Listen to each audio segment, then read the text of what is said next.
Welcome in, everyone, to episode 38 of the Memes, Dreams, 32 Teams podcast. We are back with another division review, starting with the NFC now. I'm Justin. I'm Eddie. Happy to get to the NFC finally. Yeah, Something we actually know a little bit more about. definitely. We definitely know more about the NFC. This is our conference. This is our bread and butter. The AFC is definitely our weak point. I'll be honest. It's just different. It's like a whole different world, right? It's like a whole different conference. It that's crazy. It's Never thought of literally it the that way. other half. Well, I mean, with you following the Cowboys and me following the Falcons, both in the NFC, we see the NFC side of things probably 3 times as much as the AFC side of things. Just keeping up with our teams. I mean, it's 12 of your games are NFC, and Third, now 5 of them are AFC. yeah. Oh, so we're get that much more. All right, Look at that. We get a a little, 5th little bit more AFC game. exposure. I don't know how the AFC game will be. That 5th one is picked. Right now, I know they put like divisions Okay. against each other, but like I'm sure it rotates in a way. I don't know. We'll see starting in like 2 seasons. We'll see how it transitions. Yeah. But like we have been starting each of these, we will jump into some news that happened between our last episode to this one. The first one is with the Saints, and Taysom Hill is trending to be their starter for Week 1. They haven't fully named him their starter, but he is trending to be their starter. Which I mean, they're. I don't know about that, but I think it's unless he's showing something in practice. I think it's more of just a dual threat quarterback because you don't know what he's going to do. He has the speed of Lamar Jackson, right? Maybe even oh yeah. faster than Lamar Jackson. My thing is they've always used him as kinda sort of that trick play kinda factor, just like he's coming in, but you don't know what he's gonna do. So I it'll be interesting to see how he's used because I believe prior to or the first time that the Drew Brees might be retiring debate came up, it was definitely Teddy Bridgewater's gonna be our guy if we don't bring somebody in. Yeah, and then Bridgewater left. And now Bridgewater's gone, And then and he went to now the Panthers and then got cut by the Panthers and then now signed with the Broncos. yeah. And then it was between Hill and Winston. And I mean, Winston hasn't had. I think maybe his first season he sort of showed up when he was a rookie. Um, but then he just He I don't he know. got eye surgery. Well, that was That's that was like 2 years ago, and he definitely hasn't played since. yeah, So who knows? Maybe this is a situation that Hill starts for the first few games, and then they're like, okay, maybe he isn't that yeah. good, and then Yep. Winston plays, and then Hill like. I feel like both of them will play this season. Oh, for sure. I don't know how many No doubt. games, but they will each at least start. I'm gonna go and say at least each of them start at least 4 games. Yeah, I don't that sounds see about right. anything else happening. On depth chart, they still have Jameis Winston as the starter, but Yeah, that's nothing has been confirmed, and yeah. nothing will be confirmed probably until day before week 1. Another team that hasn't named a starter is going to be the Patriots. They I was reading some news from Cam Newton. They were talking to him, the media, and basically he said everything that you guys know, meaning the media, I know. So like there's where he's like, we're not playing games. I don't know who's starting week 1. Mac doesn't know who's starting week 1. Like we're just and what he said, which I really think is true, is he said, I'm gonna focus on getting better every single day because that is all I can control. Which is And Mac yeah. I think Mac Jones was asked the same question, and he said something very similar along the lines of, "I really don't know what's going on with who's gonna start, but I'm just gonna keep on going." And he was asked about his relationship with Cam Newton, and he said, "Well, he calls me mac and cheese, so I hope that means he likes me." if someone gives you I'm a So, firm believer that if someone gives you a nickname, unless it's a really bad nickname, but like yeah. mac and cheese, like I you're feel you're like that's homies, good. right? Yeah, I Like feel like that's good. you wouldn't go up to someone you hate and be like, "You're mac and cheese," unless you just don't like mac and cheese. Yeah. And like maybe, but yeah, I don't know. The Patriots, That we said the same thing weeks ago when he got drafted. We think both of them are going to play at some point, unless whoever starts decides they want to be ridiculous. yeah.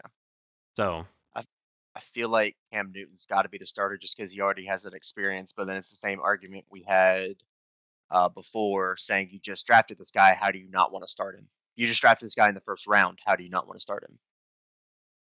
But That's it's Bill Belichick. If one's not up to snuff, then the other guy's going to come in. that's the hard part, right? Because you have someone like Cam Newton who, like, he's even said this in a past interview, like a few weeks ago. It's his first full off season since he's been fully healthy.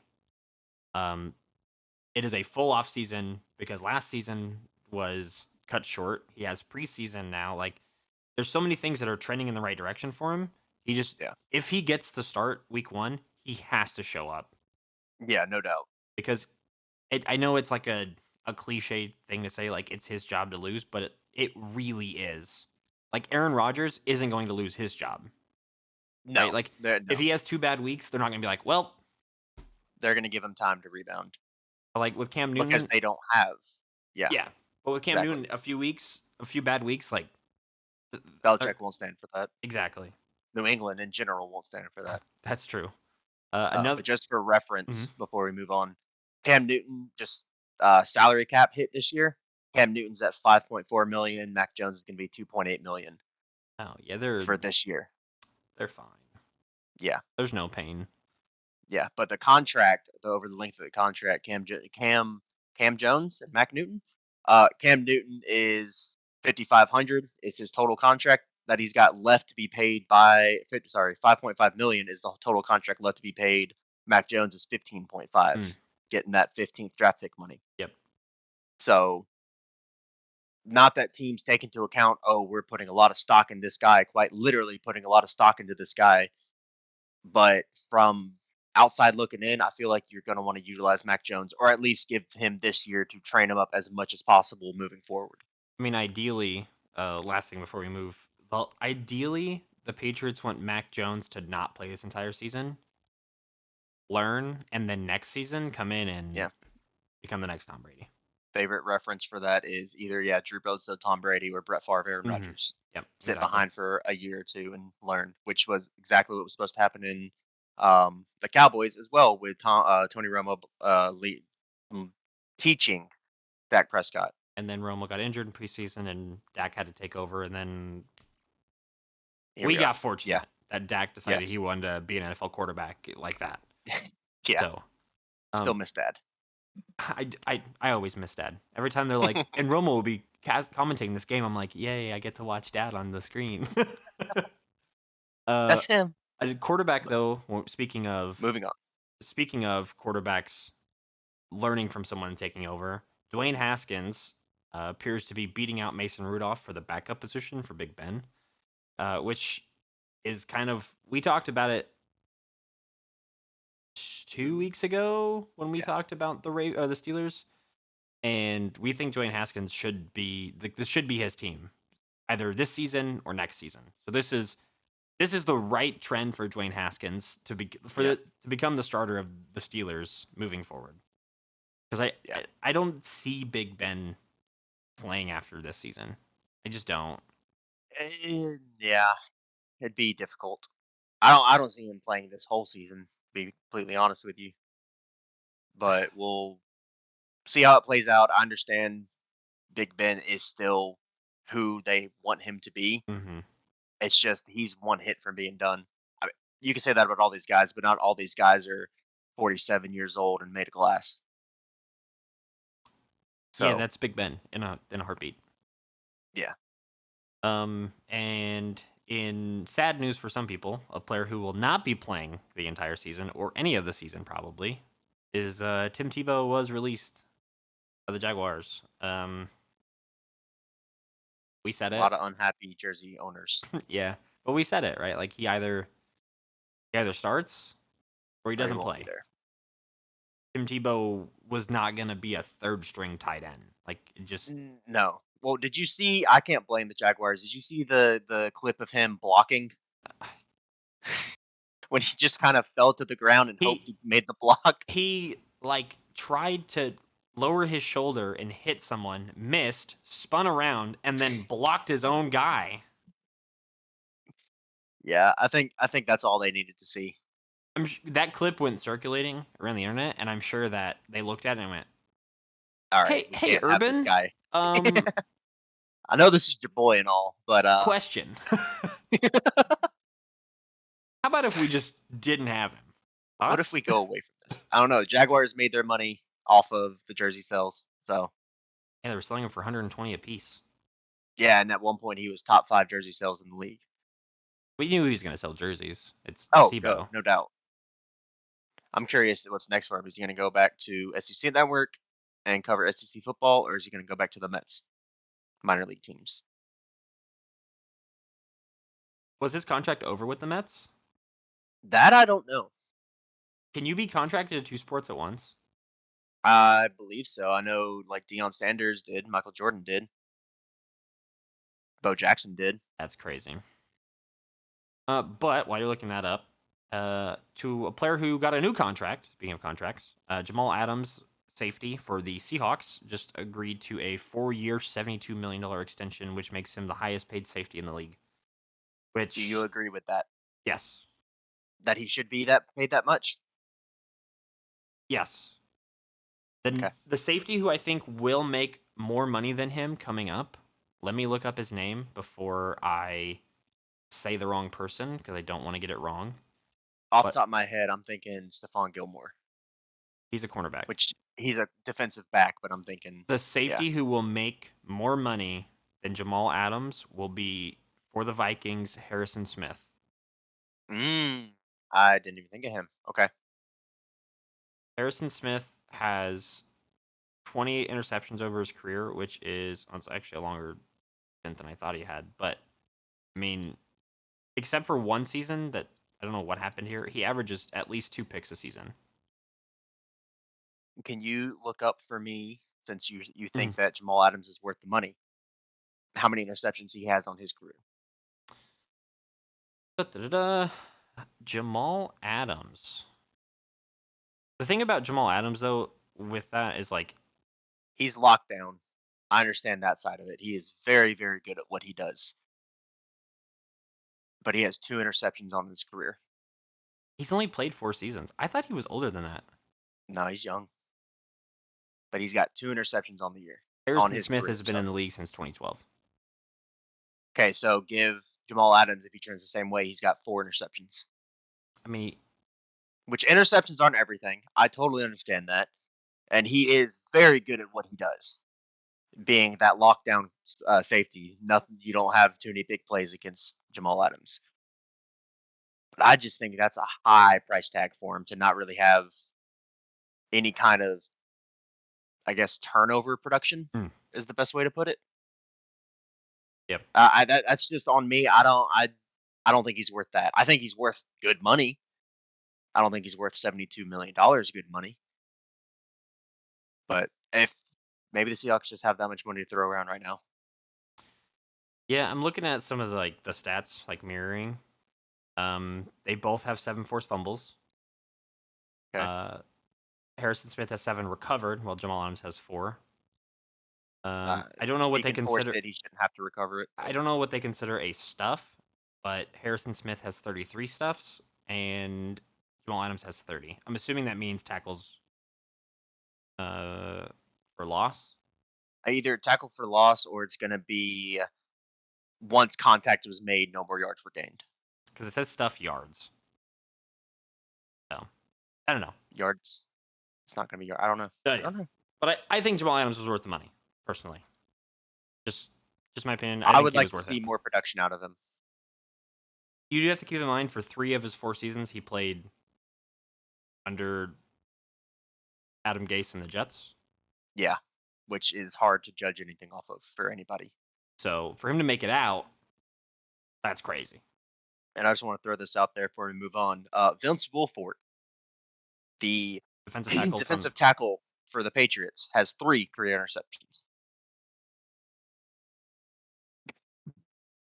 Jason Pierre-Paul, who is missing a few fingers, has 4 career interceptions. it's fine. Fine. I don't know. I know interceptions isn't the most important stat, but it's the most fun stat Yeah. for a defensive player. But We will move on to the last 2 things of news before we go into this episode, which is 2 injuries. Quick one: Jordan Love with the Packers, backup quarterback, is currently sidelined with a shoulder injury, so he will not be playing in preseason week 2. I think they're hoping that he plays in preseason week 3, but nothing as of right now. And then Chase Claypool with the Steelers, wide receiver, who I think is their number 2, was helped off field today during practice. They say that it is I didn't put quotes in the doc, but the tweet said, with quotes, a minor ankle sprain and is, quote, fine. Gotta love the quotes. So I don't know what a minor ankle sprain is, and I don't know what being fine is. I don't know. So just keep an eye on that one. So So Stuff Yards, thank you to our Twitch chat, which we are live with at twitch.tv/memesdreams32teams. Stuff yards are yards lost as a result of a running play stopped before the line of scrimmage. So I guess it is similar to tackle for loss. but it's Yards. only on run plays. That's Which what it means sounds like, Jamal yes. Adams is quick and gets to the backfield. So And is efficient once he gets there. yeah, very efficient. But we will jump into Team 1 of the NFC East in this division review, and we're going to start with the wonderful Philadelphia Try that again. Eagles. Cheesecakes. Oh, Did I get it right? I think I got it right. yes. Okay. I'm either that or cheesecakes, but yeah. I don't know what happened there, but the Eagles, man. I think they are the team that needs the most help in this division. Surprisingly enough, because that was not the case a year ago, 2 years ago.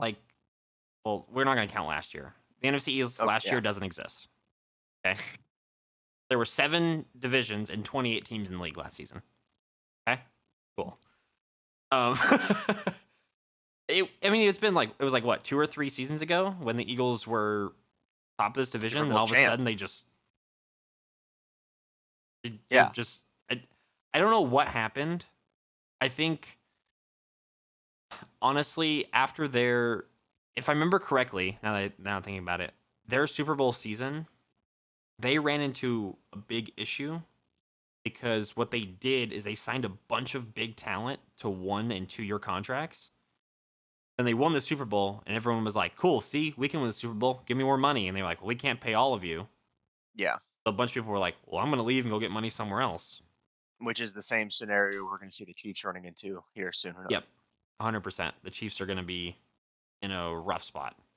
Unfortunate for Kansas City fans. But this year's Philadelphia Eagles. They made a good choice with Devonta Smith in the first round. Yes. Love that. Because it's similar to the Bengals taking Jamar Chase and linking back up with Joe Burrow. It's now Devonta Smith linking back up with Jalen Hurts. Yes. So that'll help because this is Hurts' team. Yeah, it is Hurts' team. They do have Joe Flacco running second string, who might be a little past his prime. If you get cut from the Broncos, this Broncos team, I guess that's a really good metric to go off of. I think he's past his prime. Like you said, I agree with you. Yeah, but he still has a whole lot of knowledge that he can bring to Jalen Hurts and the rest of this team to help them try to level out whatever their problems are, and try to elevate the rest of this offense. He can't do it too much with his talent anymore, but he still has a lot of knowledge. He's been in plenty of playoff games with the Ravens. He's been in plenty of hard situations with the Ravens. He's got a lot to offer this team, just not as starting quarterback. He's definitely a locker room pick, right? 100%. At this point, they're not expecting Flacco to play. No. Right? They are not expecting Flacco to play at all. They're expecting him to just be like, hey, Hurts, this is what you did wrong. And he'll go, oh, wow, cool. And then not make the same mistake. We'll see a lot of sideline activity sideline interactions between Jalen Hurts and Joe Flacco this season. I agree. Reviewing plays, reviewing tape, talking about the next series, whatever it is. We'll see a lot of interaction between the two. The one good thing for this Eagles team, though, is I don't think their defense is terrible. Oh, no, I love their defense. I think their defense heavily outweighs their offense. Oh, 100%. Especially with Fletcher Cox, Darius Slade, to name 2 of them. Which is crazy because if you look go to the opposite side of the ball real quick. Their offensive line on the right side, you go Jason Kelsey, Brandon Brooks, Lane Johnson. three highly talented offensive linemen. Well, then the rest of their offense just doesn't have it. Like this team relies heavily on their defense right now. Yeah, well, yeah, for sure. It's gonna be their best recipe for success is it's gonna be low scoring on both sides, where the defense is gonna have to really step it up, make a whole lot of stops, give the offense as many opportunities as possible. Yeah, They're gonna need a whole lot of 3 and outs. The unless defense is gonna need to get a whole lot of 3 unless and outs. Jalen Hurts is like unless he's real, like you know what I mean. He played 15 games last season, which Yeah, it says I he mean, that's played a in lot. 15 games, which seems weird because he only threw 6 touchdowns and 4 picks. So I don't know what he was doing in the 15 games that he played, if they're counting as like on the roster, but it doesn't make sense to me. Um, 63 attempts rushing, 3 touchdowns rushing. yeah, I don't know. The stats look Yeah, wonky, but was he lined up as a receiver or something? That's actually I didn't realize he had minimal production. He has backup stats, yeah, it looks but he bad. played 15 games. Um, Interesting. I didn't realize that. but this is his first season that he got first team reps. I mean, it's the second season in the league, so it's not like it's crazy, Yeah. but it's his first time getting first team reps in practice. He gets a full preseason. He gets just like most likely. I was just reading something that they haven't named him the starter for week one. Another one of these teams not wanting to do this. Well, it's not going to be Nicky Mullins or Joe Flacco. So Yeah. So this is when Jalen Hurts needs to show up. Again, it's his second season. He barely played last season, so he doesn't have really much to go off of. But with how quick teams are moving on from quarterbacks, Jalen Hurts has to show some glimpse of hope this he's got season, 1 season. Yeah. or they're going to start looking for his replacement at the end of next season. Yeah. 'Cause They're not. Yeah. Teams unless he are looks definitely terrible, burning unless they go through. like 0-17, then they'll go to replace him this season. But if they go like 6-11, he has one more season that if he doesn't pull it together, they're like, all right, you're done. Yeah. I don't know. This season may play in his favor because the thing we say a lot, you hear sophomore slump and all that, is because they have so much tape on the First season. who used to be a rookie, their rookie season, right? Are they going to have that much tape on him? I would say With no. he played 15 games, but only threw for 1,000 yards. I would say So they're going no. to have some to go off of in an NFL setting. But I still think he's very much going to be looked at as a rookie. Yeah. Regardless, the stars of this team are like you said, the right side of the offensive line. Excuse me. Yeah, you Right good? side of their offensive line. Yeah, I'm fine, thanks. Um, right side of their offensive line and majority of their defense. Their defense is very solid with a 2 or 3 Pro Bowlers. And like looking at their offense, like their skill positions, you have Miles Sanders, who I think is trending upwards to being a top 10 running back in the league. Mhm. You have Devontae Smith, who we've already talked about. You have Jalen Rager, Greg Ward, who are two wide receivers who I think in this situation, Devonta Smith has to be the number one. I think he has to take over as their lead Yes, guy. I Because agree. I don't think Rager or Ward are good enough No, to but they're to good challenge a number distractions one. or second, third look guys. Yeah, which I don't think they're good enough to challenge a number one cornerback, right? Like I don't think I so don't either. think they can. And then Dallas Goddard and Zach Ertz, like their tight ends are good. Their left side of their lines, their weak point. Their wide receivers, they have an issue with drop passes. The Eagles do. You I feel talk to like any, that's a Philadelphia plague. yeah, They've had that issue regardless of what wide receivers are back there outside of like Deshaun Jackson. and speaking of Deshaun Jackson, they lost him this season, which I Yeah. think is even though Deshaun Jackson is up there in age, like having someone like Deshaun Jackson make safeties have to stick over the top. Yeah, I wouldn't have let Deshaun Jackson go. He was too good of a player, whether it's just his reputation precedes him kind of thing or not. He was too good of a player to let go, especially when your team needs this much help right now. Yeah, so I think this is again it's his rookie season, but I think Devonta Smith needs to show out. Yes. This team needs to have a Hurts Smith connection multiple times for this offense to work. Yes. Yeah.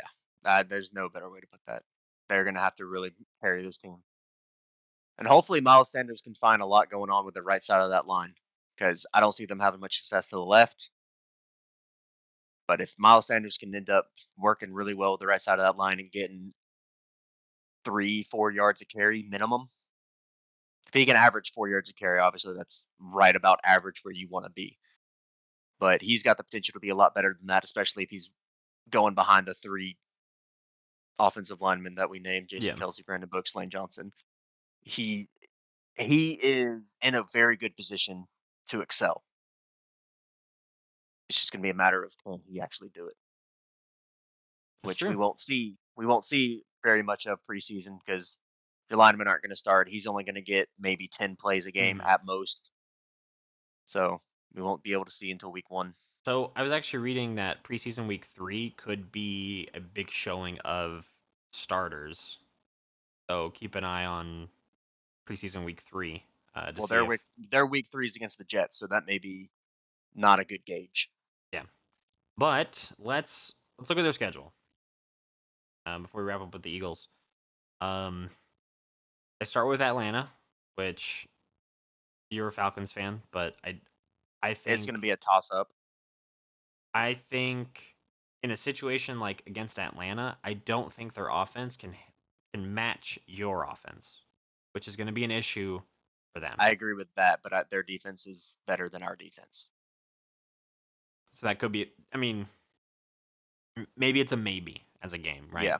I see it being like a 16-17 final score, one way or the other. And then we see then they play San Fran, which I don't think they can do that. I said this before with San Francisco when they drafted Trey Lance, and we'll talk about them obviously.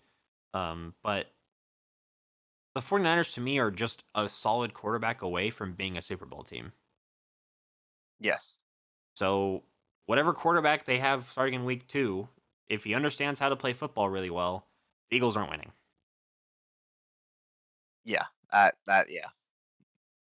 And then they play Dallas, which I'm biased on, but it could go either way because it's a division game. They play Kansas City, it's a loss. Carolina, we don't know what Carolina's going to even look like with Sam Darnold. I mean, Carolina could. The thing with Carolina is just like a quick thing. They could either be like a 4-win team or like a 9 to 10 win team. I don't think they're going to win like way into double digits, but they're definitely like 4 to 10. They play Tampa Bay, Vegas, Detroit's an easy one. They play the Chargers, Denver, New Orleans. They have the weirdest end of their season schedule I've ever seen. What would it be in all conference? New York, Washington, New York, Washington, Dallas. Have yeah. I mean, 5 of those last 6 are all divisional games, so that part of it makes sense. The extra New York game get thrown in there. I guess it's just so they can stay up there for 2 weeks and not have to travel. Yeah, I guess. Um, we'll do prediction for the record. I'm gonna say over under six and a Got my half. number. God damn it! I'm telling you, I'm getting really good at this. I was thinking 6 wins. 6. 6 wins. They'll probably split the division at 3-3. Denver's probably a good chance. Atlanta's probably a good chance. Carolina's probably a good chance. The rest of them on the roster, Detroit, they could have a chance at, maybe not. Saints, they could have a chance at, probably not. They're not going to beat the Chargers. They're not going to beat the Raiders. Not going to beat the Bucks. Not going to beat the 49ers. Not going to beat the Chiefs. I'm gonna give them 5. Yeah, I think they go 5-12 this season, we'll see. which is gonna be a Oh, an iffy one. The thing is, like, in this again, for those division, listening, like we say they're gonna get 5 and 6 wins. If Jalen Hurts shows up and if Jalen Hurts turns it on and they have that connection with Devonta Smith, this team it could could be win like flipped. 10 or 11 games, right? Like they could Yeah. win this division. The thing with this division is that it's wide open, right? Like I'm a Uh, Cowboys fan. I'm biased. I think we have the best chance. But after last season, I have this. I have very few expectations for this division. I'm hoping one team can go above 500 this year. That's about my only expectation. me too. I want our division to actually like put up a fight somewhere, just anywhere. Yeah. But we'll transition to another team, with the New York Giants, and I don't know, man. This team is definitely. On paper, I love the offense. I think they are offense heavy. Yes, Um, most definitely. Because I only know just glancing at their their defense off the top of defense my is head. their defense is definitely secondary heavy as well. Yes. So I say I only recognize off the top of my head about 4 of the defensive starters. I know their cornerbacks and their 5. safeties. Yeah. But like their linemen on defense and their linebackers, I think, are definitely their weak point. They definitely have tried really hard over the past couple of years to help Daniel Jones. Which I think they've done a really good job at. Daniel Jones is in a really good position to succeed. It's really weird to me that they drafted Kadarius Toney They didn't need a wide because receiver. in free agency they get Kenny Galladay and they get John Ross, which aren't terrible wide receivers. They're not great, right? They're like middle of the pack wide receivers across the league. Yeah. And you have Darius Slayton and Sterling Shepard. So like, And Evan Ingram. why go draft another wide receiver to put into this mix? And if they're like reasoning is for competition in camp, like that is the stupidest thing. Like if that would be the reasoning, I because mean, it doesn't hurt to have depth at wide receiver because there are some packages that require 5 wide receivers. You only really need a solid 2, maybe 3 wide receivers on a team. I would say if you can get It's three solid receivers, you're good. The fourth and fifth yes, guys are just unfortunately there to be bodies on the field they're if it's decoys. right. So Decoys, last resorts. I don't get it. I don't understand going Kadarius Toney, right? Not as a first round pick. There were plenty of people that could better suit this team Like as that was still available at 20. let's take a look, right? So Kadarius Toney went at pick 20. I'm just gonna name off people. Um, Quiddy Pay, defensive end. Caleb Would have Farley, a helped him. cornerback. Would have helped Christian him. Darrisaw, offensive tackle. Two running backs. Well, they don't need a running back. Greg Newsom, the second cornerback. Peyton Turner, defensive end. Gregory Rousseau, a defensive end. Odafe Away, another defensive end. Joe Tryon. So Like there was about 7 solid players that was drafted after Christian Barmore Kadarius went in Toney. round 2. Like there are people they could have gone. And even bigger than that, if they were going to go for a wide receiver, Rashad Bateman was still available. Who I would have taken instead of Kadarius Toney. Exactly. Apparently, I was looking this up. They wanted Kadarius Toney at their first pick, which they traded down from 11 with the Bears. hmm They wanted him at 11. Why did they say what they were so high on him? I didn't look too far into it because I was like, this is dumb. I don't want to look at it. But when they saw that they could get Kadarius Toney at 20, they were like, all right, we'll I don't just think he was being looked at. yeah. I don't know who. Maybe the Ravens would have taken him. Who knows? Maybe he's going to be the week 3 waiver wire pickup in all the fantasy leagues this year I, because he all of a sudden has 5 touchdowns and 600 yards through and three 3 of their wide games. receivers are injured, right? Like who knows? Yeah. Yeah, there's no you can't say obviously if they wanted to take him that was going to be their guy at pick 11, they got him at pick 20, but if that was going to be their guy, they hold a lot of stock in him. They have very high hopes for him and they think he's going to be the playmaker they need. Again, like this But this isn't a shot at Kadarius Toney as a wide receiver. Like he's obviously a not at first all. round talent. Like he's a good player, great player. But He deserves to be where he's at. but for the Giants to take him, it just didn't to me seem like it fit what they had. Doesn't make sense. Yeah, Especially and then second round, actually the rest of their picks outside of Gary Brightwell, every single one of their picks was offensive or defensive. Outside linebacker, cornerback, outside linebacker, the running back, Gary Brightwell, and cornerback. they they That's where they need most of the help. they obviously like knew that Yeah. defense was their weak point. So why not follow through with that? Like round You could 3, have had Kwity Paye. round 3, they took a cornerback, Aaron Robinson, right? At their pick, they could have gone Caleb Farley. They could have gone Greg Newsome II. They could have gone Eric Stokes, Tyson Campbell, There's Sheldon just so Joseph. many in Asante and again, Samuel Jr. was still there. Like, he went second round, did he not? yeah, pick 47. 3 or something like that. Yeah. Okay. Like, I don't know, man. We've brought this up before. It kind of sucks how similar me and Justin think because I really want to debate that he's the right pick for the Giants here. And again, not a knock against Kadarius Toney.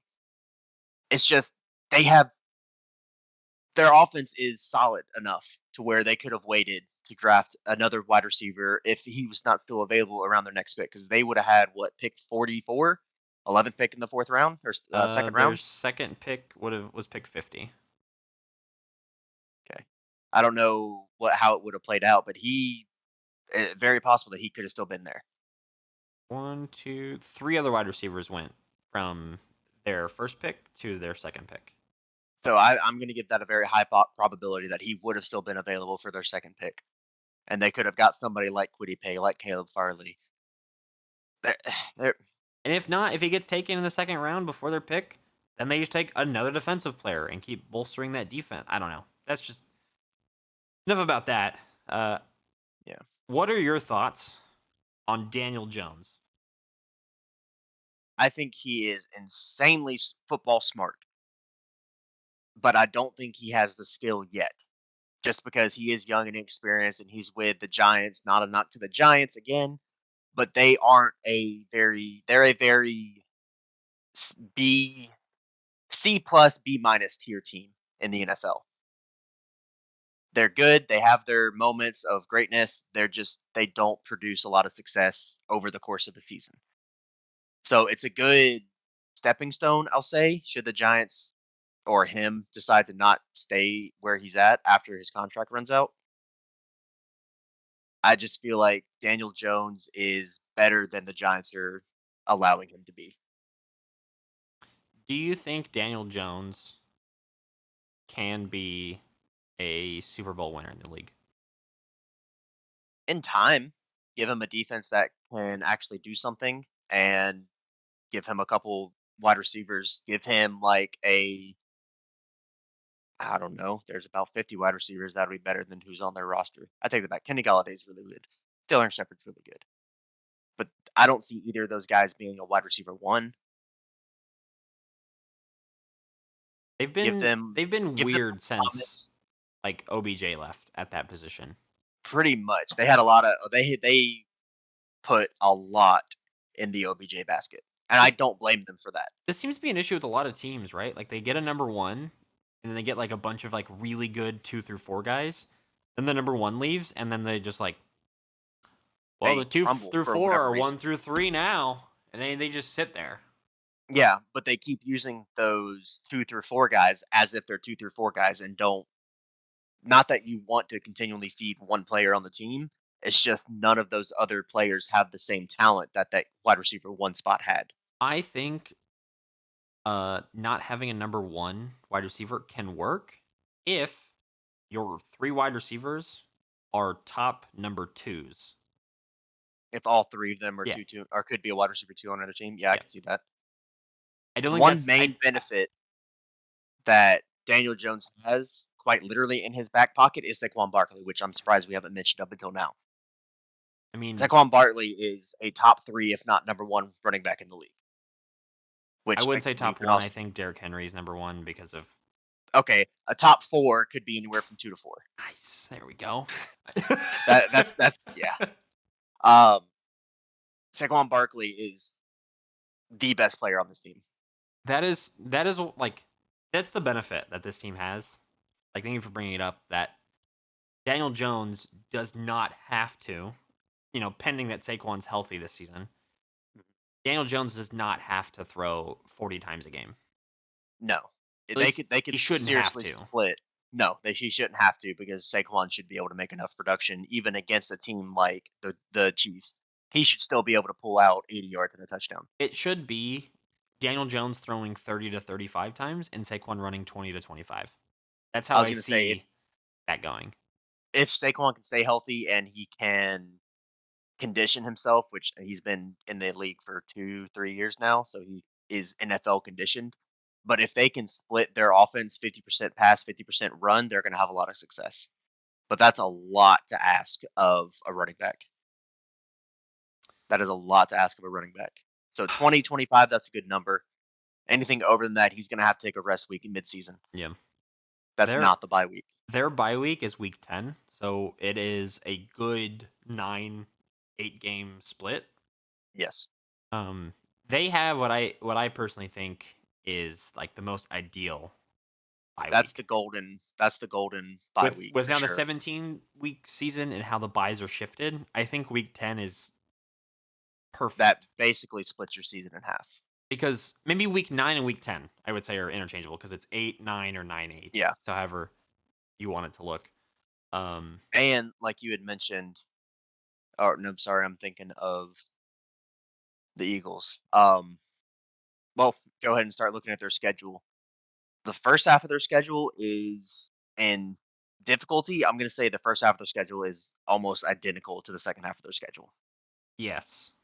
because they actually have a really tough schedule. Looking at it a little They bit more, start, I'll be they honest, start easy. they could very well through 4 weeks could be 4-0. They could go 4-0 walking into Dallas. They could go on. I mean, because it's a divisional game, they could be 5-0 going to LA. I don't think they beat the Rams. I don't think Um, they beat the Rams, but they could be 4-0, but 4-0, or they they could be 4-1, 5-1, like let's look at their schedule, right? 5-0. So they could beat Denver because we don't think Denver is whatever. Yes. Um, then they play Washington, which is a division game, so it's really hard unless you're playing like the Chiefs or the Hmm. Packers. Like it's really hard to like bet Gauge what's against. going to But happen, yeah, like especially it's that early in the season. and then they play Atlanta, which you said the Atlanta defense isn't very good, so like maybe Saquon could break for 180 to 200 yards, right? Yeah. Then they play New Orleans, who their offensive situation is honestly They're the thing more with New Orleans. We'll defensive talk about favorite. them another episode. I think they're in shambles now without someone like Drew Brees. I don't. They're scrambling. I I, mean, they just said Tyson Hill may be their starter, so they're scrambling. Then they play Dallas, which again I'm biased and I want to say that we'll win, but it's a division game and the Cowboys tend to lose randomly division games, which is great. Then they play the Rams, who I don't think they beat. I think the Rams are Hmm. really good this season with Matthew Yes. Stafford over Jared Goff. Uh, Yes. they play Carolina, which we talked about up in the air. Then they have a really tough 3 game stretch. Look, there's a bye week in there, but Kansas City, Vegas, Tampa. I I don't don't. see them winning I any of don't think they win those. any of those. They play Philly, which could go either way. Miami, I think I'm high on Miami. I think I like Miami and they play the Chargers, and then they play Dallas, Philly, could go either way. Chicago, which should be Justin Fields definitely by this at point, that point. and then Washington. I'm gonna say the same thing. Over and under 6.5. Over. Do you think get over 6.5? I think the Giants win more than 6.5. I think I put them at about 8. They have a tough schedule, but should they figure it out and Saquon literally carries them, I think they could squeeze out 8, assuming their defense doesn't give up 30 points a game. I'm gonna give them 7. Dang, I should have said over and under 7.5. I think they could. I think 6 is easy for them between their divisional games and a couple other little ones that they have sprinkled in here, like Denver, like Atlanta, like Carolina. The positive for every team that we talk about today is that the division is wide open. The division I is said it. I said this it division before, is but very hard to judge. like every team could technically go 3-3 in the division. For reference, for anybody that doesn't know it, I'm sorry I have to bring it up. Nobody in this division went over 500 last year. They combined for 23 wins last season, all 4 teams in the division. But What? all 4 of these teams are kind of trending in the right direction. Granted, last year was the COVID year, and all 4 of these teams were riddled with injuries last year. Their records for anyone curious, starting from the top was 7-9, 6-10, 6-10, 4-11. So it was a rough year to be an NFC East fan just in general, but should be trending up this year. There obviously no injuries coming into the start of the season for the most part. Everybody's got a little bit better. In the Giants' case, Daniel Jones has got a little bit better. Saquon Barkley is back healthy. Hopefully, the offseason has given the new wide receivers, Kenny Galladay, John Ross, a chance to build that chemistry. They're So trending in the right direction. they're trending in the right direction. They It may need not be very steep, but they're moving. they need someone to take over as the number one wide receiver on That's offense. the biggest thing. That is their on offense. They need someone to take over as number one, and on defense, I honestly think they just need a lot of help. You know who I think would benefit them greatly? Michael Thomas. This whole Michael Thomas thing again, dude. I He know, keeps trending back toward being a Saint, and I'm I like, no, know. no, no, no. You need to get like back on trade rumors so we can talk about it. Like, In Michael Thomas's defense, if the option is go back to the Saints where I don't trust my quarterback or go to the Giants, I'm going to stay at the Saints.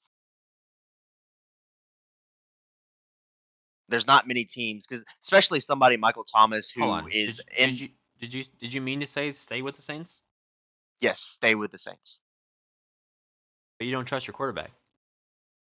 I like that over the Giants. All right, all right. That's Tyson Hill at least has been a Saint and he has some chemistry built up with Tyson Hill. Same with Jameis Winston, where he become to Daniel Jones, who is younger than the both of them, has less experience than the both of them. but Daniel Jones has the higher upside of both the guys in New Orleans. That's the trade off. I But would personally take with the higher upside than the what if on the other side. Because I think the ceiling with Daniel Jones, let's say it's 1 to 10, right? Like if mhm, someone's ceiling is at a 1, they shouldn't be in the league. But if it's a 10, it's like Tom Brady esque, right?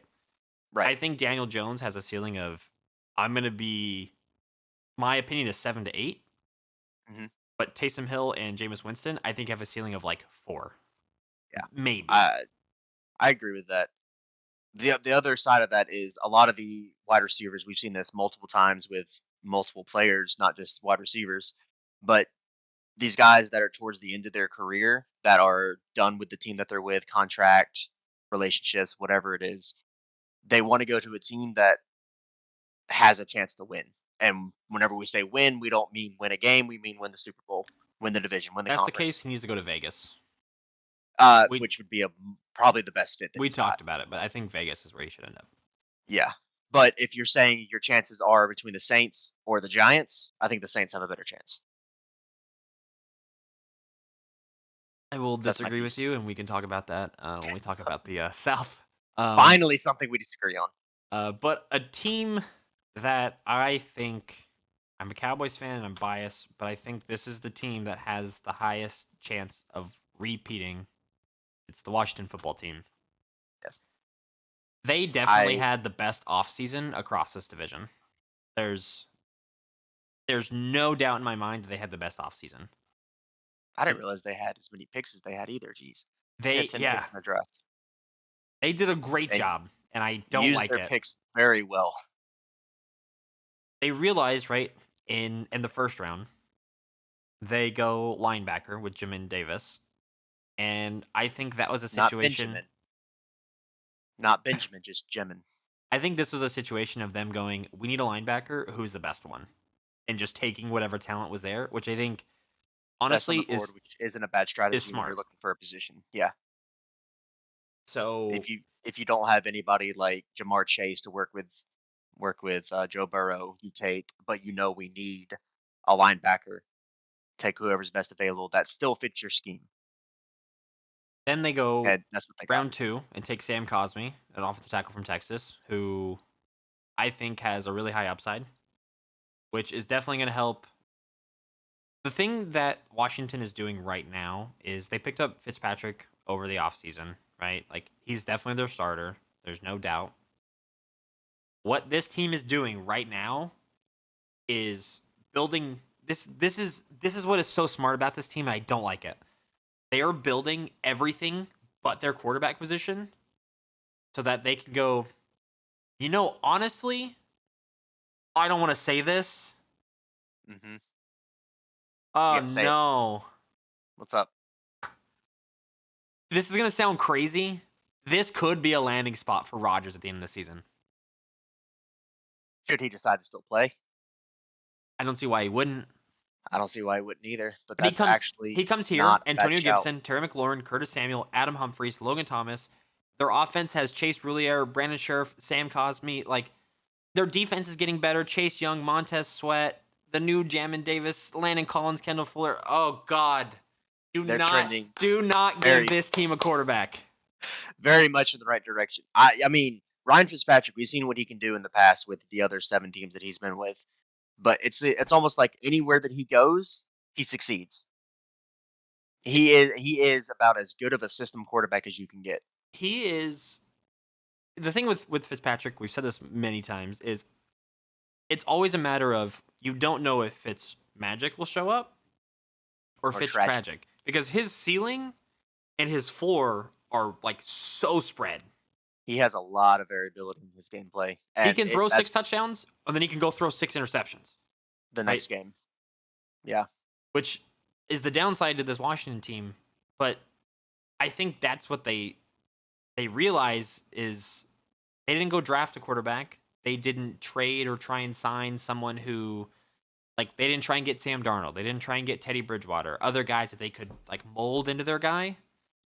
They just thought, they went let's get they Ryan went with Fitzpatrick. somebody. Yeah, Let him hang out for a year or two, and then we'll get our guy. yeah. Which is probably the best case scenario for them because, like you just said, they pretty much fixed everything, fixed quote unquote everything that they had wrong last season between their draft picks and their offseason acquisitions. So this team is really good. They actually are, The thing and I is mean, I love my doppelganger. So true. You are the Ryan Fitzpatrick doppelganger. The thing with this offense and the wide receivers is we talk about having a true number one and like a really good number two and like a really good number three. They have Terry McLaurin, who I think is a true number one, absolutely on a tear last season. He was a rookie, but he only had 4 touchdowns, but he had 87 receptions for 1,118 yards, which means he averaged 12 yards a catch, which I will take that any day of the week. yeah, He's definitely going to get more touchdowns this season. And then you go to the number two in Curtis Samuel, who I think is not a number one, but definitely a solid number two. a super solid number 2. Then they have Adam Humphries, who was a number three when he was in Tampa Bay, when it was Evans, Godwin, then Humphries, and he filled that role perfectly. When he went to Tennessee, he was number two when it was Brown, then Humphries, and he doesn't Again, he filled that role perfectly. he doesn't really fit the number two. Like he's not that guy. So No, but as we saw with Tennessee, he can step oh up and be yeah, that guy you need to be. 100%. So whatever, as long as he's not the number one, because I don't believe he could be a number one, but he shows that he can literally come into whatever spot you need him to be, and he's going to succeed in that. He could be the number one for a game or two, but I don't think he could do that for a season because he shined in Tennessee. Yeah, That whole offense did. I just again, I'm a Cowboys fan. I don't like talking about my division opponents in a positive light, but like it's hard to deny what Washington is doing. Yes, Apart they from they are the doing it all right. apart from the organizational issues that they've had, like they are really trending in the right direction on the field, and I just do not like it. I don't. I just don't. I just don't. This team is figuring it out. Now they've done everything. Honestly, this is gonna sound really crazy. They've done the easy part. Yeah, Now the hard part: find your quarterback. they've built their team that they need. Now they just need someone to lead it. We've seen And that for a finding a season, quarterback. Fitzpatrick is great. Yeah, but finding a quarterback is not easy. The Jets No. haven't done it. The Jaguars haven't done it. Cardinals, it took 2 tries drafting number 1, number 2 overall, who's now Josh Rosen. I don't know if we Josh said Rosen this just may have got been before we started. cut for the fourth time. Drafted 2018 as the number 1, number Number 2 10. overall. He was number 10. I'm sorry, I'm off. It. I thought he went 1-2, but he did not. He was number 10. I looked it Was up. he the second quarterback? No, Huh, I don't know what I'm thinking then. they Anyway, definitely messed up that whole situation. But in 4 years, 3 years, 4 years, he's been cut by 4 teams. 2018 And for the 49ers, he wasn't even good enough to be their fifth string. fifth string quarterback. So Uh, yeah, wish I the don't know. best for him, but dang, he needs to find somebody that needs him. And I mean, it could be a thing that his play style tangent here. Rosen's play style just hasn't fit any playbooks. He could come somewhere like Washington and shine just for no reason, no apparent reason, Yeah. just do really well. So he's the fifth taken, fourth taken. Okay. Let's jump to Washington's schedule. They have Again, an ideal by week 9. I think their second half of the season is much better than their first half. yeah. They So could go 7-2 in the after the bye week, with their 2 losses coming to Tampa Bay and Seattle. yes, they honestly uh, Vegas and they have 4 or 5 divisional games. They're going to drop more than 2. They could go. I'm not going to lie. They could go 7-2. I. It's going to take everything clicking on all Oh, cylinders. I mean, 100%. Going It's seven going and to need two, Fitz magic for the last 8 weeks is what it's going to take. 7-2 in 9 game stretch for anyone takes everything, right? Like Yes. that, as good as the Chiefs are, like they can't just like walk in and play 50% and beat 7 teams. There definitely are Yeah. teams they could beat going Yes. 50%, because their 50% is higher than some teams 100%. I was Unfortunately, about to say that, but this isn't. They aren't the Chiefs. yeah. So I think they could go 7-2 in the latter half. I think the thing that hurts them the most is obviously the way the schedules play out is you play an AFC division, you play an NFC division, and then you play the other 2 teams that finish the same place in their division inside your conference. So for Washington, they won their division last year. So now they have to play all the number 1 seeds or all the division winners in the NFC and the AFC West. Which means they play The Chargers, the Chiefs, Green Bay, Tampa Green. Bay, Seattle. Like they Yeah, have 5, and they play Buffalo. Like they play, because they got a now terrible you play draw. with, you looked it up. The 17th game is against a division winner of the opposite conference. So like they have And they rolled Buffalo.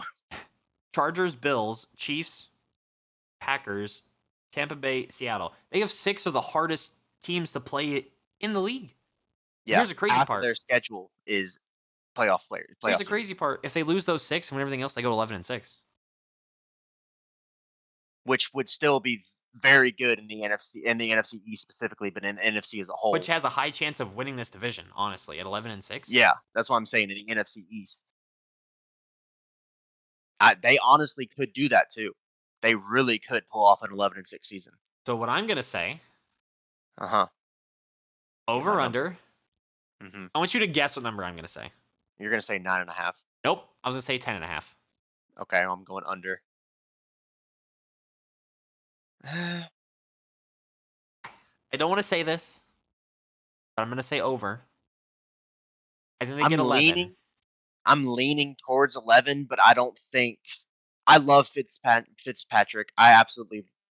He is my favorite quarterback in the league, probably just because of what he's done, who he's done, his beard. We look alike. He's great. He's beautiful. So am I. But I don't think Fitzpatrick has ever had a complete season where he's been Fitzmagic. Now, if those Fitztragic games happen to line up with the Buffalo, with the Kansas City, True. with the Green Bay, then yeah, 11-6 is very, very plausible. But the chance of that happening is low that it actually works out that way because we know Fitztragic is going to come out at some point. He threw over 30 touchdowns in only one of his seasons. It was with the Jets. Wow. And that's Yeah, actually so one of you're only 3 seasons that he's completed all 16 games. really. He's been in the league since what, like 06? 05, you were close. Yeah. He played for the St. Louis Rams, Hmm. Cincinnati, 4 years in Buffalo, 1 year in Tennessee, 1 in Houston, 2 in the Jets, 2 in Tampa Bay, 2 with Miami, now in Washington. Ninth team. Jesus. He should have just And changed yet, teams every season so we could see the record. Tom Brady, he's been on 9 teams, and yet Tom Brady is 1 win away from beating all 32 teams over his career. If he beats the Patriots this year, he'll have beaten all 32 teams. Not the fun fact of the episode. That's crazy. Yep. But I don't I'm know. going. I'm going with 9 wins. I'm high on this team, unfortunately. I am. I am too, and I'm only saying 9 wins. All right. I like Washington, but now we get to talk about what you've been waiting for like Gone! pretty much since last episode. This is all I want to talk about today. Nothing else matters. No, I just listened to that on my way home. Actually, was "Nothing Else Matters" by Metallica. Great song. Cowboys, man.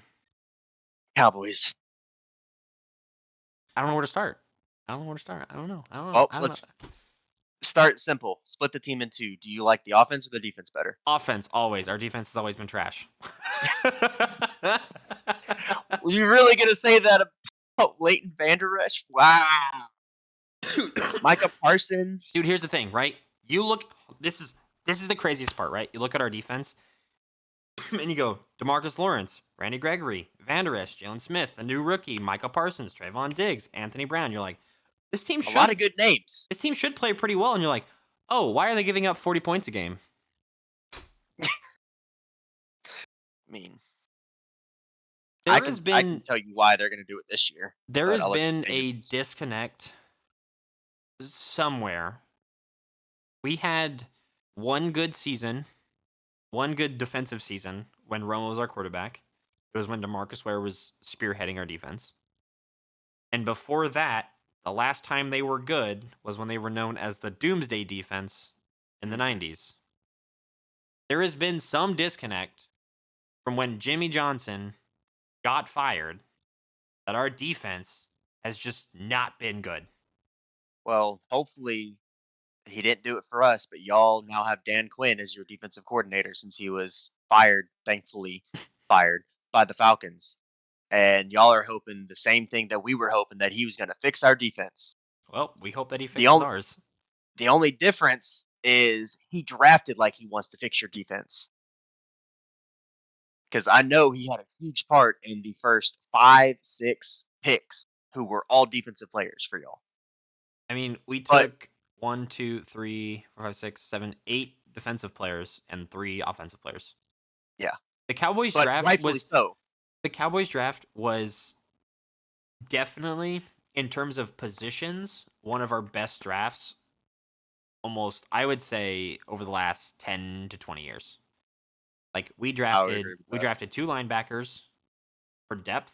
Obviously, Micah Parsons is going to start, so he's not for depth, but 2 linebackers for depth, 3 cornerbacks for depth, 3 defensive linemen for depth. Like we've always had an issue too with our defense getting injured. It's usually not our offense. Usually, I mean, last season was for Dak, but So, yeah. usually our defense is where we just tend to just be riddled with injuries. So, one of the biggest problems that I think the Falcons had under Dan Quinn was he definitely got all these great defensive players, where y'all actually already had a solid defense coming in to Dan Quinn's era. The Falcons did not, so he tried to build that Legion Mm. of Boom defense while he was at the Seahawks. He Yep. tried to rebuild it at the Falcons, and it just didn't work. Partly because of injuries, and partly because our guys just did not work well together. And unfortunately, we're going to feel those effects for a while. But something I didn't realize until just now, Dan Quinn brought over Keanu Neal. Yep. He is actually changing position too. He is no longer playing safety. He is now playing linebacker, which is what he played in college. That's, yeah, it took, unfortunately for the Falcons, it took Dan Quinn too long to realize that should have happened way earlier. So, But that's neither here nor there. I don't know. I like that transition. The honestly. offensive though, like the offense, like Dak is back. He should be healthy. His legs are healthy. Right now his shoulder is still a little Bum. yeah. So we're hoping that he comes back. They're saying he should be healthy for week 1. Zeke is back and hopefully plays better than he did last season. Cooper is off the PUP list and trending back to be healthy. We have We still have Gallup and Lamb as our 2-3, which I think, again, I'm biased, but I think the Cowboys have a top 5 1-2-3 in the league. Uh, yeah, I hate to dispute that, but the Amari Cooper, CeeDee Lamb, Michael Gallup, that's gonna put up 3,000 yards, just them three. And then we have Blake Jarwin, who unfortunately got injured, who was last season was trending to be like a top tight end, and then I think he tore an ACL or something. Like he was out for the season. So we had Dalton Schultz play most of the season, who isn't terrible, but he's definitely number 2. We still have our offensive line: Tyron Smith, Connor Williams, Lil Collins. Like, Your offensive line has trended downward the last couple of years. But unfortunately, when you're trending downward from a top 3 offensive line for a decade, yeah, that's still a great spot to be. yeah. So our offense is still in the right spot. It's just it's the same issue we've had for years, where we go, cool, we're gonna put up 30 plus points a game, but are we gonna stop them from putting up 40? Yeah. And this offense has every superpower, I guess, to be able to put up 30, 40 points a game, Yep. honestly. Between Dak and Amari, Dak and CeeDee Lamb, Dak and Michael Gallup, between Ezekiel Elliott, who's good for 14 a game by himself. The Cowboys should not be short of points this season. We shouldn't. No. The, Like your worst game should be like 21 that, points. that that's what I was gonna say. I was like, we should be putting up at least 20. Unfortunately, your defense can't always Put up keep it under 30. 25. Yeah, exactly. So hopefully, for y'all's sake, Dan Quinn can do what he couldn't do in Atlanta. The Like I thing, said, the only difference is y'all already had a medium of the road, middle of the road defense in terms of the NFL. yep. Falcons started at the bottom of that list, and we just stayed there. Mhm. So hopefully, he is better for y'all than he was for us. Moving Keanu Neal to linebacker, I actually didn't know that. I love that because he was probably the hardest hitting guy on our defense. The thing with Neil is that he's gonna play linebacker, but then if we move into, oh, what is the package called? Is it nickel, where you have a third safety? Whatever the package Mhm. is, where you bring in a third safety, Neil will shift back into, He's going to play hybrid. yeah. So he'll most likely There's be a nothing wrong. linebacker, but in formations where we have a third safety, he'll shift into that. That's smart. Um, Watched Keanu Neal with the Falcons for 3 years, I want to say. His biggest problem was he's not that quick. He's not quick enough to be a defensive back. But that may be one because he's just not that quick, period. mhm. Or two, he stayed injured. I think he was injured for minimum half a season twice.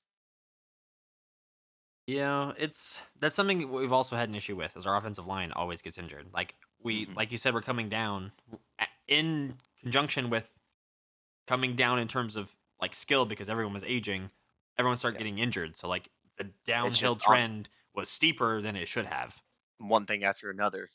And you're talking Um, about your offensive line. You can't have your offensive line hurt. Otherwise, you won't have anything going for you. but I think, like I say this a lot because it's the Cowboys and I'm biased, but if Dak can start his season the same way he did last season, he will MVP. be MVP candidate. I don't want I to mean, say he's going to win MVP because sometimes the voting is whack, but he will definitely be an MVP candidate if he can match what he was doing before he got injured last season. he was on pace for like 4,500 and 35 touchdowns or something like It that was last it was a season. ridiculous stat line. Yeah. So if he can do 80% of that, y'all are gonna have a great season. Offensively, y'all are gonna have a great season. He threw, let's take a look. Let's do the math. So he threw 1856 in 5 games, so it was 371 yards per game. So he was on pace for this never would have happened. He was on pace for 6,000 yards. Okay, so say 80% of that then. Uh, That's 4,800. yeah, I think 4,800, and his touchdowns would have been what, 30, mid 30s. I think he would have hit 5K yards. He was definitely gonna push it. He hit Uh, 4,900 in 2019. yeah, and he was way better in 2020 than he was Yeah. 2019. So Something else to note about him: his career passer rating, is a 97 average. One season under 90. I mean, if you One look at season over 100. let's look at his touchdown to interception ratio for rookie season, which was amazing across the board, right? Like people, we don't as a Cowboys fan, I still don't know what happened. 23-4, uh, which means he was throwing 5 touchdowns, almost six for every interception. per interception, which Deal. is insane. Season 2, 22-13, which means he's throwing less than 2 touchdowns per interception. Not a good season. Almost 1-to-1. Then season 3, he goes back and he trends up and he goes 22-8, which is almost 3-1, which again, I'll take that. That's like a 2.8 to 1. So I'll take that. Season 4, he goes 30-11, which again is almost 3-1. So I'll take that. And then the last season he was 9-4, which is 2-1. But again, like I'll take it. I mean, yeah, his career, he's about 2.5 to 1, 106 and 40. Yep. So if you're telling me every game he's going to throw 3 touchdowns and an interception, or 2 touchdowns and an interception, I can't complain with that. Like, you want that positive. Obviously, he's moving the ball. Yeah. He's averaging just under 8 yards a pass. So every 2 passes, you're good for a first down. If not every pass, with Ezekiel Elliott in your backfield, who's good for 5 yards a rush. Zeke averages over his career 4.5. So one Dak pass and one Zeke run, we have a first down every time. You've moved 12 yards, yeah. So the offense, I feel like we say this about a couple teams. The offense is not the issue. No. And hopefully Dan Quinn coming in can boost that defense to be where it needs to be. Honestly, this is similar. I'm gonna preface this. I'm not comparing them to be on the same level. Before I say anything, the Cowboys have to do what the Chiefs do. The Chiefs defense knows that they do not need to be perfect because they know their offense can put up 40. Yeah. They just need to stop enough so that their offense can win the game. It's the same thing with the Cowboys. The Cowboys don't need the defense to be lights out and give up less than 20 a game. Obviously, that would be great. But they don't need to play like that. They just need to play well enough where the offense has an easier time winning the game. Agreed. But the problem is the Cowboys have, for some unknown reason, have been a team that as soon as the other team's offense gets on the field, you go, all right, let's time this drive for a touchdown. Wow. 2.5 minutes. Yeah, that was, a new record. We actually stopped them for more than 2 minutes. Impressive. Yeah. So, like, that's the nature of this beast, is the Cowboys defense just needs to be better. Yeah. And Dak needs to stay healthy. benefit of what you just said is there aren't really too many high-powered offenses that y'all have to play this year. Looking at the schedule. This was the fortunate situation to getting second. Or no, we got third. Sorry, we got third in the division. Third. So we start with Tampa Bay. We're their opening game of the season. So Tom Brady is not going to lose week 1. No. Nope. We play the Chargers, who, depending on which defense shows up, y'all might have a legitimate chance at. Yeah. We might have a chance. Then we play Philly, who I think we can beat. Mm-hmm. Carolina, who I think we will run through. New York, the Giants, who I think we can beat. New England, who I'm not high on New England at all. Then we have a week 7 bye, which a little earlier than you want. Like we said, week 9, week 10 is perfect. Because this leaves a very long second half. Yep. When we come back and we play Minnesota, who I don't believe in because I don't believe in Kirk Cousins. But the thing with Minnesota is they could put up 40 out of nowhere. Yeah.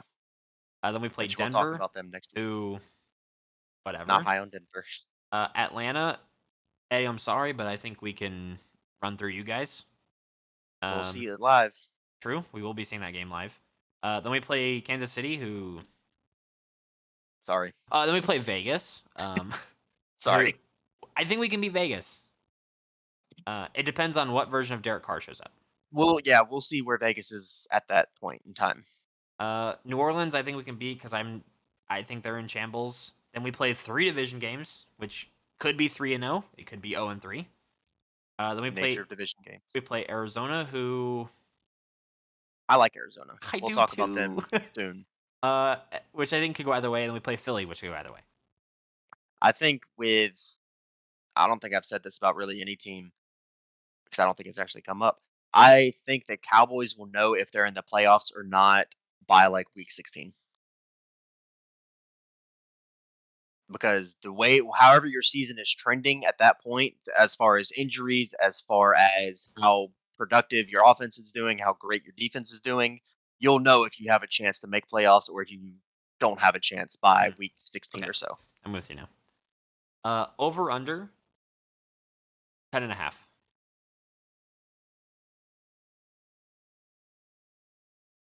I'm gonna err on the side of Dan Quinn is Seattle Dan Quinn and not Atlanta Dan Quinn and say over.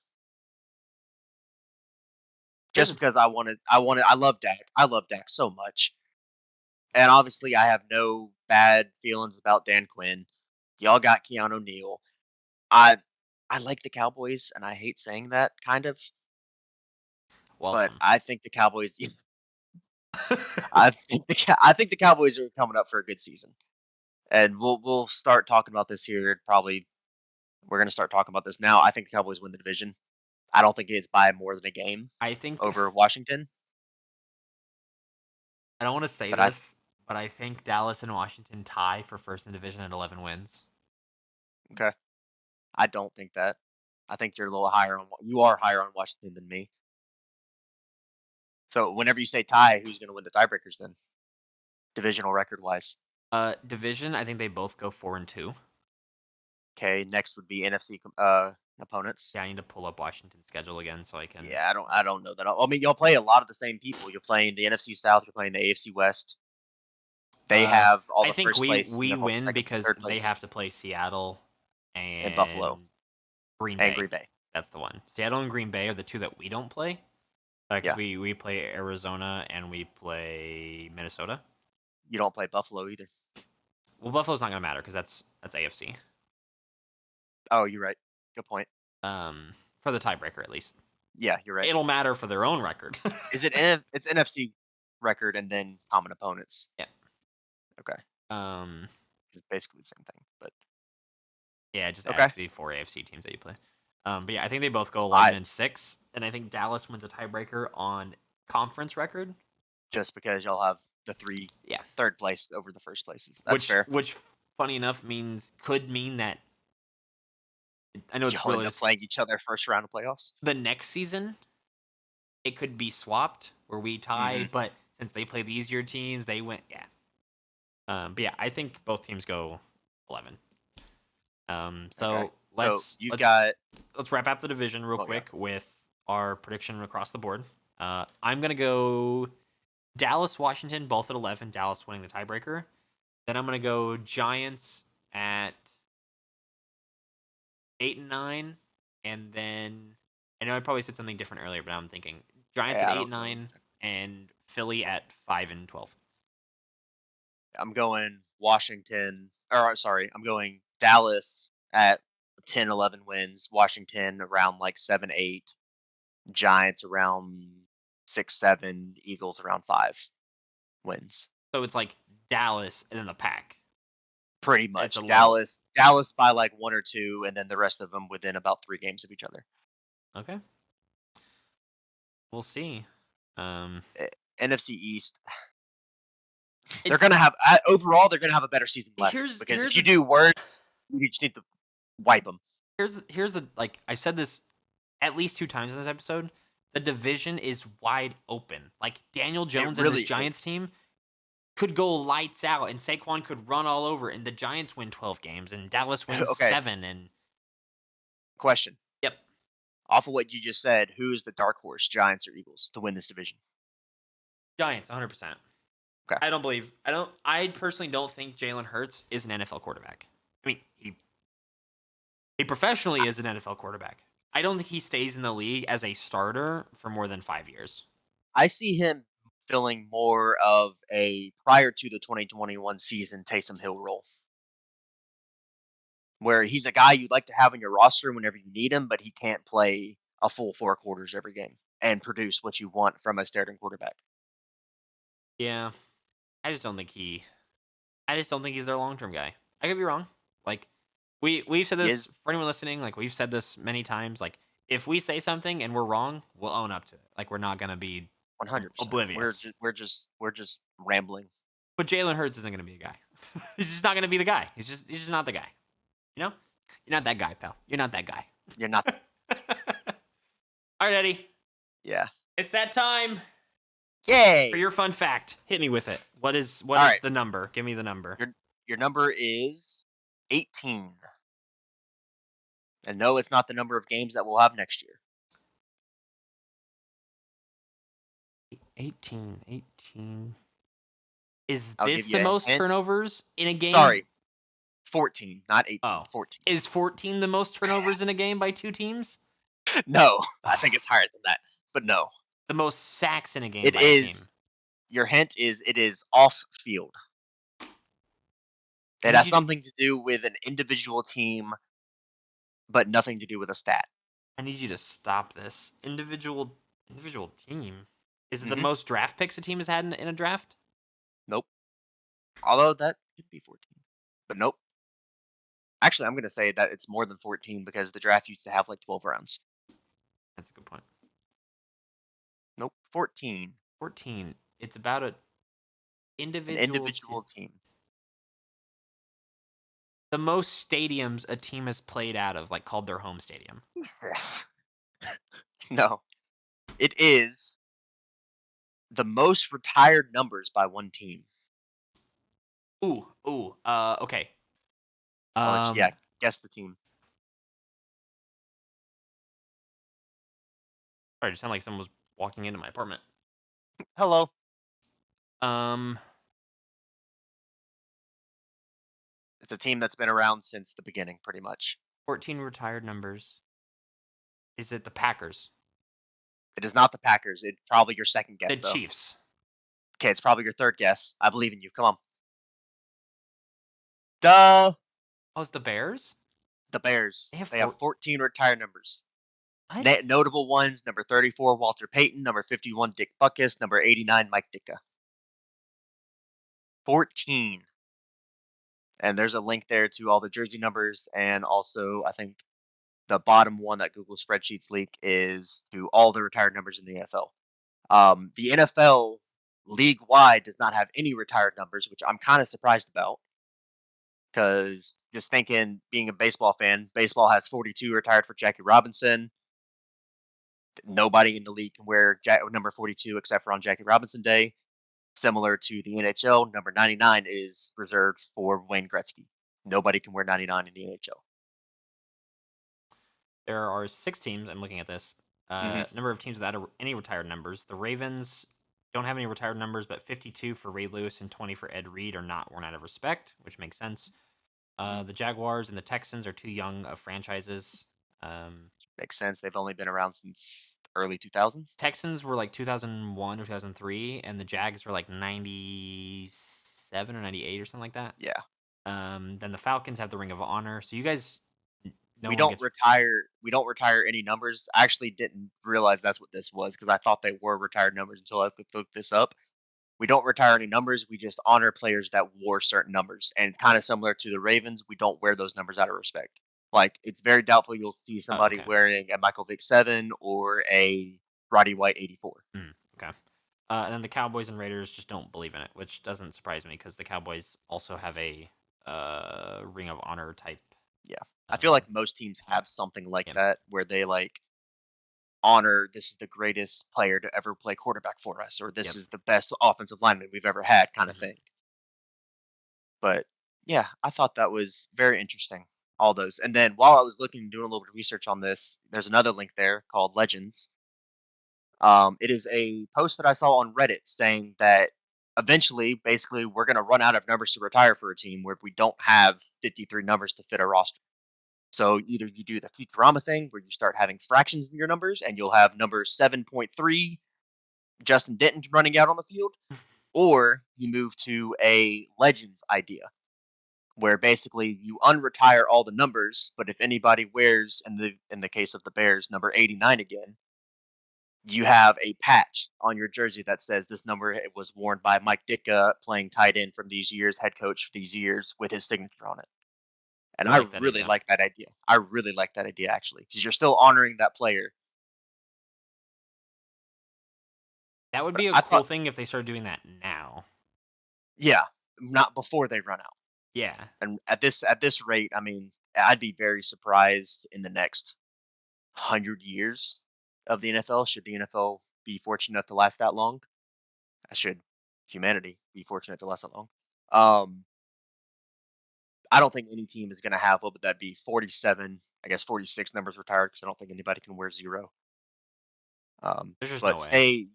say like the Packers. The Packers have, I think, three once Aaron Rodgers retires and is outside of his eligibility, or after whenever his eligibility comes up to have his number retired. I don't think we'll have. I think that puts the Raiders or the Packers at three quarterbacks retired. You're going to Yeah. start running out of certain positions that you can pick. But You're going to have a quarterback wearing 15. they already announced before this season, remember the numbers that players can wear is already changed, which Yeah, helps a lot. So right. Now, did they say that any position can wear any number, or do they just widen the range for some of them? they widened the range. Okay. Player Because I know numbers like wide NFL. receivers can wear single digit numbers now. Um, let's see. Where did the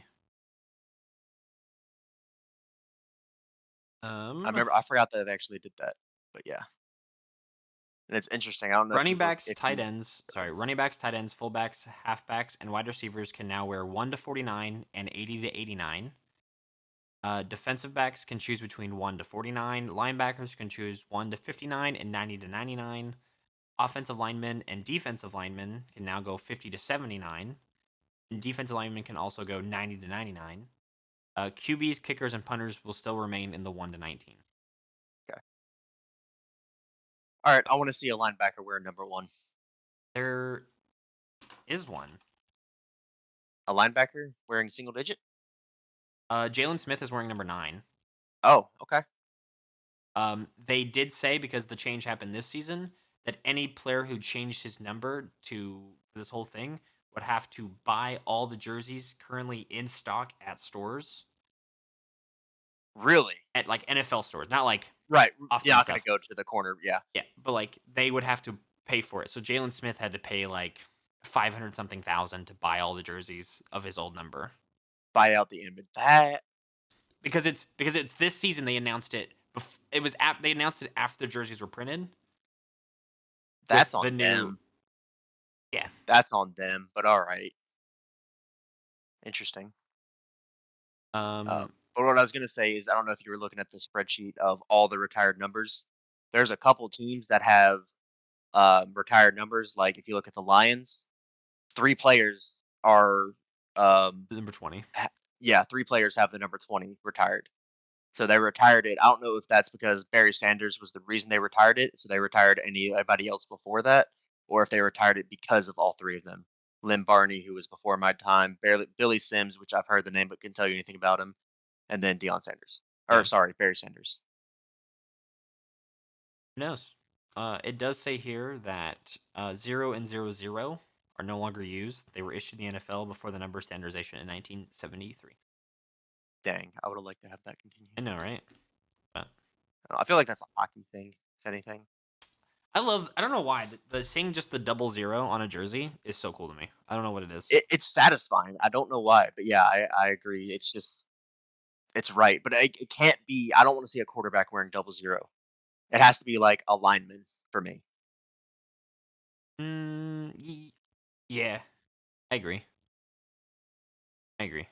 I want to see like a wide receiver word like single zero. I don't know why. I don't know. That's for drop passes I had last year. Yeah, that would be a cool fact.